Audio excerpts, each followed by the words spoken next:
From the opinion pages of the Wall Street Journal, this is Potomac Watch. Welcome back. Justice Kagan is not the only prominent jurist who is weighing in on this debate. For a different perspective on judicial legitimacy, let's listen to Chief Justice John Roberts. And this is him speaking at a judicial conference in Colorado last week. Obviously, people can say what they want, and they're certainly free to criticize the Supreme Court. And if they want to say that its legitimacy is in question, they're free to do so. But I don't understand the connection between opinions that people disagree with and the legitimacy of the court. If the court doesn't retain its legitimate function of interpreting the Constitution, I'm not sure who would take up that mantle. You don't want the political branches telling you what the law is, and you don't want public opinion to be the guide of what the appropriate decision is. Kim, part of what I find amusing about this is these people work in the same building. They know each other very well. I don't know how close the Chief Justice and Justice Kagan are in reality, but here they are having sort of separate sides of a conversation, a public argument. And what do you make of Roberts' comments there? Well, I think he makes the exact right point, which is we have the three branches of government, and the court's job is to look at the law and come up with the balls and strikes and issues the decision. And this goes back to my point about the failure of the left to actually mount an actual criticism on the merits of the Dobbs decision. They don't like it. They don't like it because they had come to rely on a flawed legal opinion from years before. But even they will acknowledge that that wasn't a very strong opinion and had created a mess. So if the court's out there doing exactly what it's supposed to be doing, which means at times issuing opinions that the political class doesn't like, it's actually entirely doing its job as an institution. And I think his other point is just as relevant, which is, would you rather have the president telling everybody what the law is? Would you rather have the political branches, like in terms of the House and the Senate, just sitting down and whatever party was in charge deciding what the law is? Or would you like to have just mob rule and kind of the passing public opinion of the day, which might change 10 years from now or 20 years from now, deciding you what the law is? So he's making the consequential and important and substantive points. I'm not necessarily sure that breaks through in today's political environment, but I think it's generally good that he's out there making this case. And it does raise the question, I think, for some of this legitimacy talk is, I think part of Chief Justice Roberts' point here is, what do you really mean when you're talking about whether the court is legitimate or not?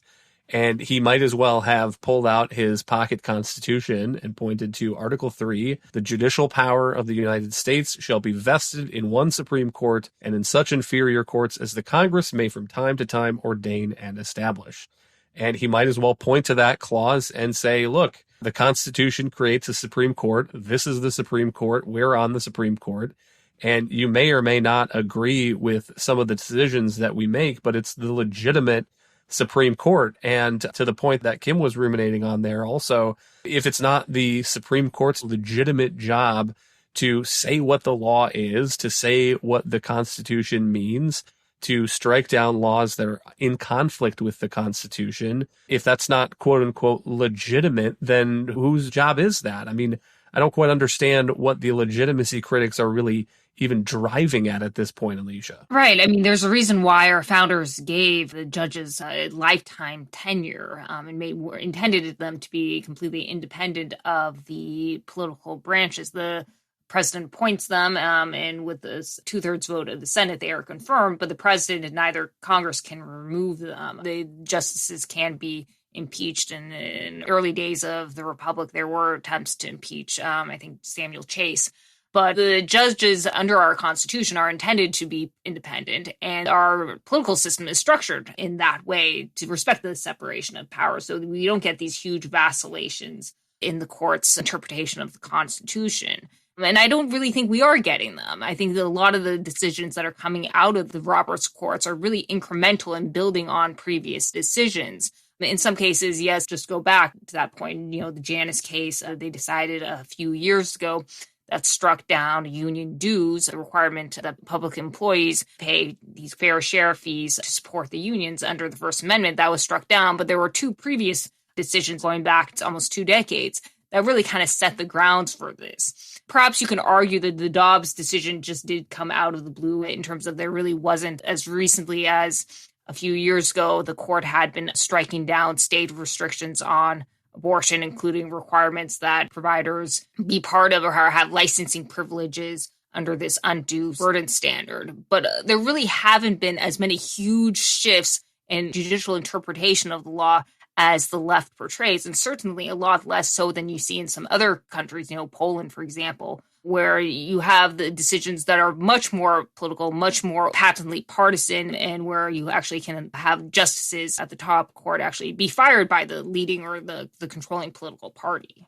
So maybe they're conflating the idea of legitimacy with approval. And there has been some interesting polling data, as Kim notes earlier. So if you look at the Gallup figure, this is a poll that was taken in July, which was after the Dobbs decision overturning Roe v. Wade. And it says that approval of the Supreme Court is at 43%, which is statistically unchanged from last year, which was 40%, and that was a record low.